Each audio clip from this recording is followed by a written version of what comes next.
Welcome to 5 and 5 from the One Stop Co-op Shop, where I discuss 5 key elements of a game in about 5 minutes. I'm Michael Kelly, and today I'm looking at Fireteam 0. And no disclaimer for this one, I traded for the copy of the game. Colin's recommended Fireteam 0 to me many times over the years, and I've often seen it compared to Gears of War, a game I really enjoy. Did I like this one as much? Let's find out and get to the list.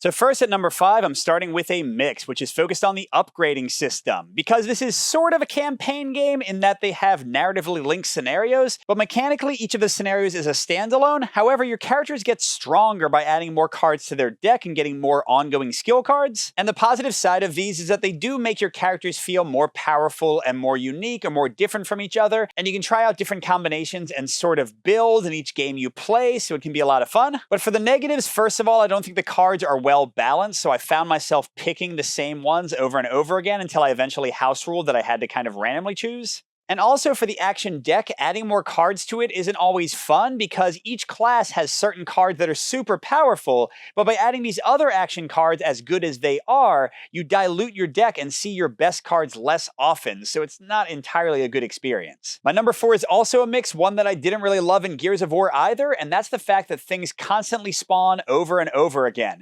Every time you kill an enemy, you roll at the end of the turn and they pop right up on the board, sometimes directly next to you where you just killed them. Now, the positive side of this, and I definitely respect that it's important, is that it forces you to focus on the objectives of your scenario. You can't just sit there and kill the enemies over and over again. You have to keep on pushing through, and that really ramps up the tension well. But on the negative side, at least for me, the combat in the game and playing the perfect combo of cards to get the perfect kill on an enemy is really exciting and fun, and the fact that it's undercut by that enemy coming right back and sort of making you feel like you wasted your time and your resources, I don't know, just didn't hit the right spot for me. But I do have a full-on pro at number 3, although with a few cautions, and that's the mission variety and enemy variety. And I'll start with the caution first. The missions aren't incredibly varied. Generally speaking, you're going around to the different spawn points, flipping over these different cards, and trying to find your objectives. That's pretty consistent in most of them. But even with that concern, they do a nice job of varying up the combos of objectives. But the big thing is the enemy variety. In different campaigns, you play against completely different types of enemies,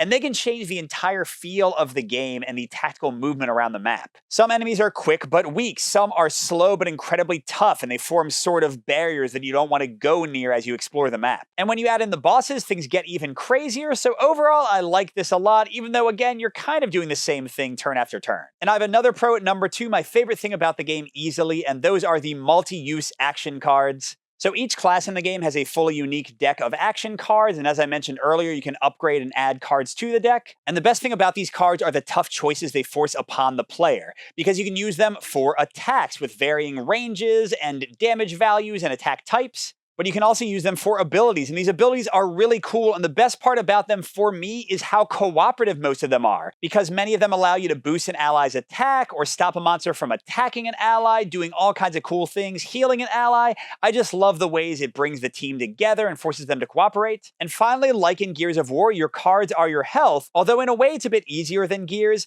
because as long as you can survive the whole turn, you draw back up to a full hand at the beginning of the next turn. So yeah, just a really fun and well done design element in general. But I do have a con for the game, and I've been saving it for last. It's a big one, at least for me, won't bother some players as much, but that is the randomness and swinginess in the game. So man, oh man, Fireteam 0 pushed some of my buttons in the worst possible way with some forms of randomness I just absolutely hate. As I already mentioned, the spawns are totally random, so you could kill a guy and have them pop up in the exact same spot. It's not fun. And then the combat dice are swingier than I prefer, which is especially bad when you get a perfect attack on an enemy, roll and somehow miss, and then they come in and kill you with their attack. Those swings of chance can be really frustrating. But the worst, oh man, the worst one by far is that to win pretty much every scenario, you have to go to the spawn points and flip up cards until you find the specific objective cards. And sometimes those will be the first cards you flip, and sometimes they'll be the last ones. And your game will go from 30 minutes to like 2 hours, from kind of easy to almost impossible.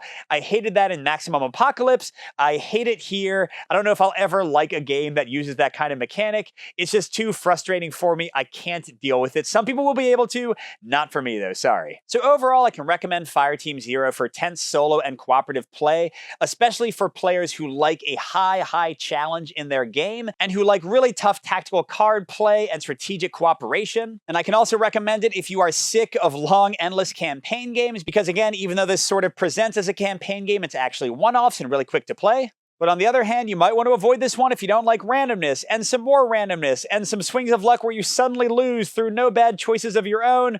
Yeah, it can be a little frustrating if you can't tell. But if you can get over that and you liked Gears of War or never had the chance to play it before it went out of print, you might want to check out Fireteam Zero. Good gaming, everyone, and I'll see you at the next stop.